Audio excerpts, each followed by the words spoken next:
Never miss a prediction videos. Channel subscribe करके bell icon press करें and stay updated for latest videos.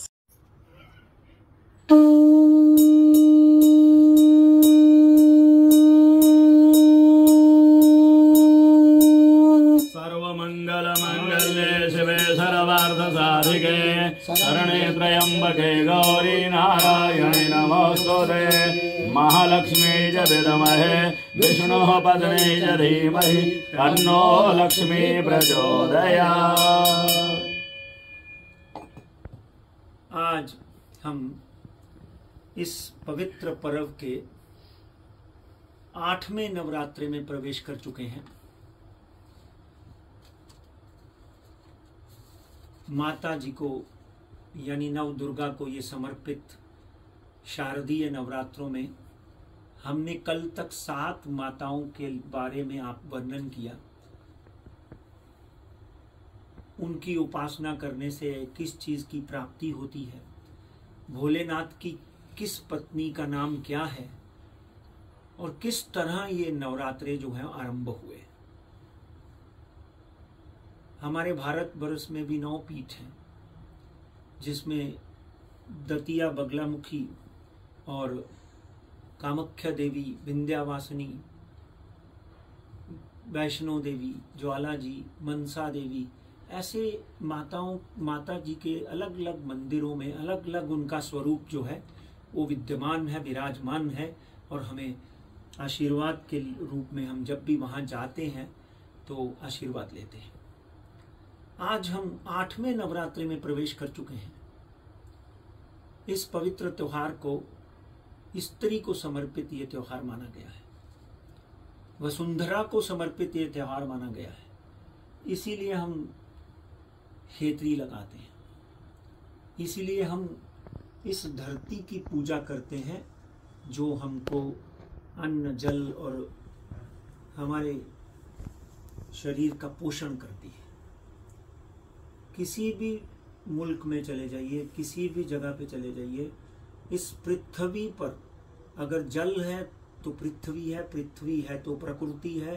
आपके जीवन के आज आप एक बात पकड़ के चलिए कि आपके जीवन के 24 घंटों में 18 घंटे प्रकृति माँ वसुंधरा आपकी सेवा में लगी रहती है। आप जो खाते हैं, पीते हैं, आप जो निहारते हैं, सब्जी है, भाजी है, हर्ब्स हैं, दूध है, दही है, ये सब जो है माता जी के आशीर्वाद से मिलता है। जैसे गाय भी हमारी माता है। तो माता के इस 8वें पर्व में जिस माता का वर्णन होता है उस माँ का नाम है महागौरी।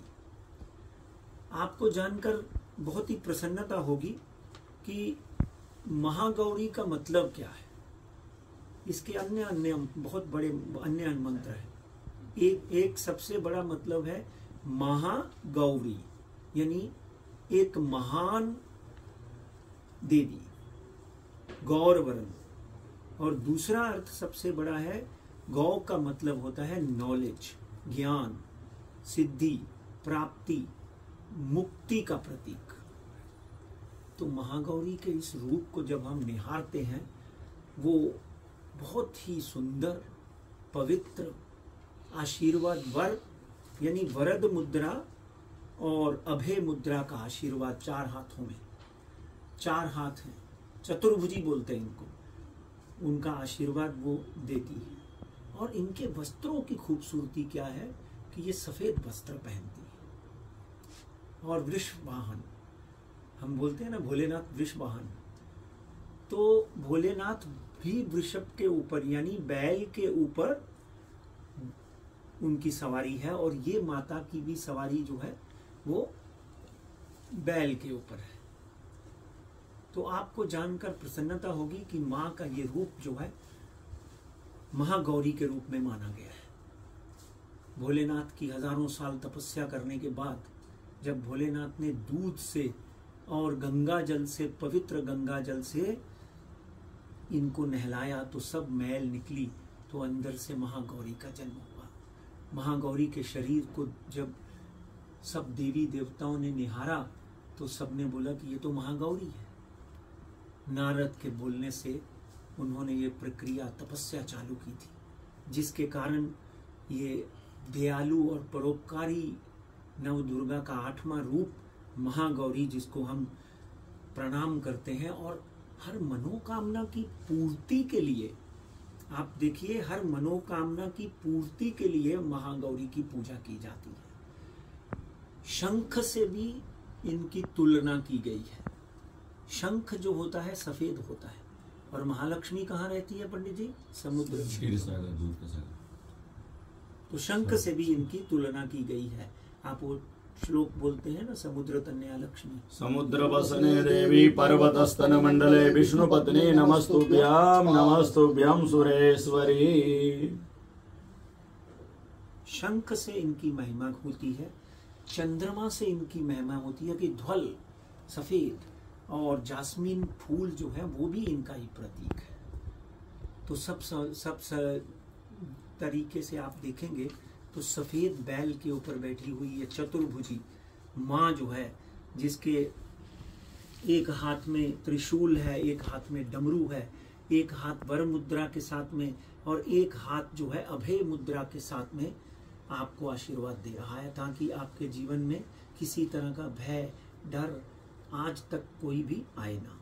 मुक्ति का प्रतीक। सबसे सुंदर बात क्या है कि महामाई की आराधना करने मात्र से जीवन में मुक्ति मिल जाती है, पुनर्जन्म का खेल खत्म हो जाता है। इसलिए आज हम महागौरी के इस रूप को निहारते हैं। आप देखते हैं कि आज जो रंग है वो पिंक है, मगर सफ़ेद और पिंक, आप समझ लीजिए कि इस रंग से भी माँ बहुत प्रसन्न होती है। तो महामाई के 8वें नवरात्रे या 8वें व्रत में आप सबका अभिनंदन है। कल गौरी है, कल नवमी है, तो नवमी के ऊपर भी आपका हम मार्गदर्शन करेंगे। और आप सबका, ढेरों लोगों का इस तरह साथ आना, YouTube पे, Facebook पे आप लोगों का प्यार मिलना, इसके लिए मैं आप माँ से यही आराधना करता हूँ कि जो लोग भी इस कार्यक्रम को देखते हैं उनके ऊपर अपना आशीर्वाद रखो, और उनको हर चीज़ से, हर प्रसन्नता से आशीर्वादित करो। जय काराशिरा बोल सांचे दरबार की जय। माई मेरी सखियां जोता वाली माता तेरी सदाई जय।